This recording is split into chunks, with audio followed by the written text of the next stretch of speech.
আসসালামু আলাইকুম বন্ধুরা। একটা গার্মেন্টস ফ্যাক্টরিতে সবচেয়ে গুরুত্বপূর্ণ যে পার্ট, বিশেষ করে একটা শার্টের ক্ষেত্রে, সেটা হচ্ছে আর্মহোল টপ স্টিচ। তো আপনারা যারা গার্মেন্টস সেক্টরে আছেন তারা অবশ্যই জানেন যে এই আর্মহোল টপ স্টিচ এবং হচ্ছে এর স্লিপ জয়েন্ট এই এরিয়াটা কতটুকু গুরুত্বপূর্ণ। বিশেষ করে এখানে জয়েন্ট এবং টপ স্টিচ দুইটা জায়গায় খুবই রাউন্ডেড থাকে, যার কারণে এখানে শেপটা ধরে রাখা এবং এইটা থাকে একটা গার্মেন্টসের জোনে।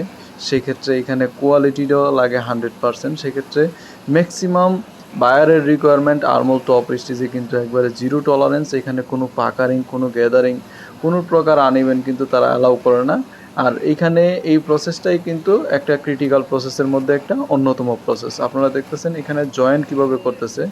একটা আর্মহোল টপ স্টিচের ক্ষেত্রে এখানে স্লিপ জয়েন্ট করছে প্রথমে, এতক্ষণ আপনারা যেটা দেখছেন।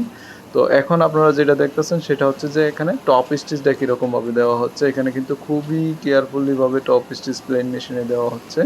তো এখানে সামনে আপনারা লক্ষ্য করলে দেখবেন যে এখানে একটা ডিভাইস দেওয়া আছে যেখানে বডিটা আটকানো থাকে, যার কারণে বডিটাতে কিন্তু পাকারিং করার পসিবিলিটিটা অনেকটাই কমে যায়। আপনারা একটু ক্লোজলি দেখেন এখানে যে একটা আর্মহোল টপ স্টিচে একটা শার্টের ক্ষেত্রে কীভাবে টেক কেয়ার করা হয় এবং কীভাবে জিরো পাকারিংয়ে কীভাবে একটা আর্মহোল টপ স্টিচ দেওয়া হয়, জয়েন্ট এবং টপ স্টিচ। ধন্যবাদ আপনাদের। আসসালামু আলাইকুম।